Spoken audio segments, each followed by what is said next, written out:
She was on vacation with her husband and they were scoping out graveyards on the way, as you do, when she saw it. Rising out of the old cemetery, big as an old macabre telephone pole, was this some kind of bizarre art piece the authorities hadn't gotten wise to yet? Even as she stepped out of the car, the megaphones on its head screeched to life. 9, 18, 1, child, 17, remove, file. A buzzing, doubled voice screamed random words at her. At this point, it jerked into motion, striding down the hill towards her. Special containment procedures. There is someone known as only SCP-6789. SCP-6789 is to be kept at all costs in a room of at least 20.8 meters in length and width. SCP-6789 must always be kept in his cell and cannot be released at any time.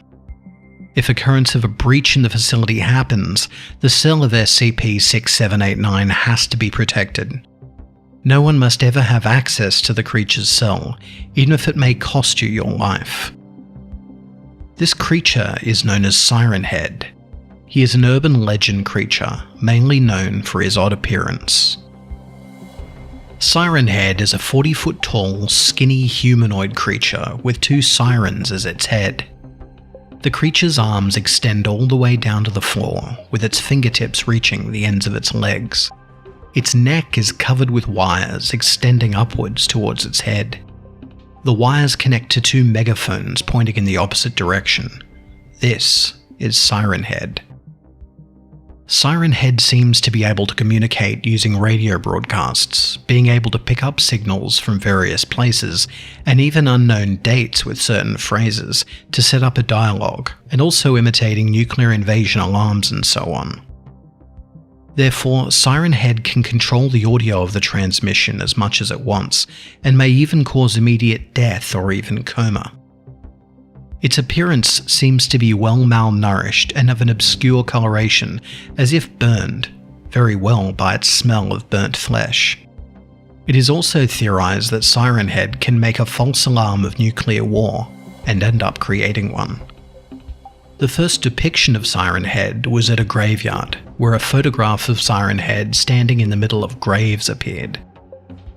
Siren Head's speakers randomly play odd music, pieces of conversations, and various words and numbers. Siren Head mainly lures in its victims with the voices of their loved ones.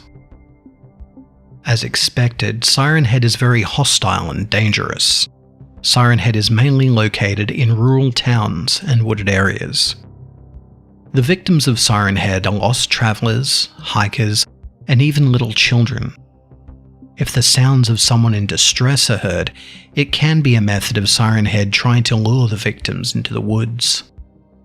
Since Siren Head can blend in very well with trees, people do not even notice Siren Head, so it could make its brutal attack at any time and get captured, while the screams of the victim are being played from Siren Head's sirens.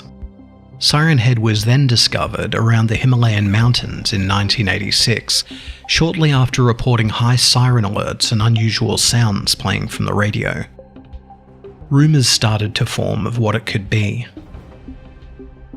Some brave adventurers went to the affected area to find out for themselves, and were never seen again. The government soon ordered an evacuation of the area near where Siren Head was, and conducted an operation called Operation Radio to learn about the entity within the forest. The military unit sent into Siren Head's territory ended up reporting a huge ringing alarm, which ended up destroying half of the troops' hearing, causing permanent hearing loss. The other half immediately died due to the ringing sounds, causing their brains to explode in the process. The rest of the troops tried to run, but one of them was caught by the long arms of the creature, instantly ripping the soldier in half. In total, at least 14 deaths were reported on the mission.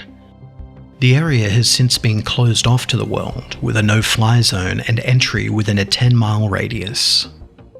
Years later, a survivor of Operation Radio creates a video game named Siren Head, where the player, portraying a forest ranger, is supposed to escape from Siren Head inside of the woods while searching for a missing hiker. At the beginning of the game, the player starts at 2 ramps with their car. Eventually, the player turns around and starts exploring the woods. Further on, the player sees various scratch marks along the ground and a few items such as a backpack and a t-shirt covered in bushes. At the end of the woods, the player finds the mutilated dead traveller with blood on the ground. Once the player turns around, Siren Head appears behind the player. Siren Head would start chasing the player and releasing various sounds through its sirens, slashing its claws when it gets close to the player. The player's goal is to run away back to the car and escape the Siren Head. If the Siren Head gets close enough to the player, glitch effects would start appearing, and Siren Head would eventually grab the player and kill them instantly. Siren Head is a manifestation of fear, anxiety, and war. Siren Head's sound echoes into the victim's mind and creates a clear vision of their inevitable death. We may never know truly from where Siren Head came from and what the creature wants.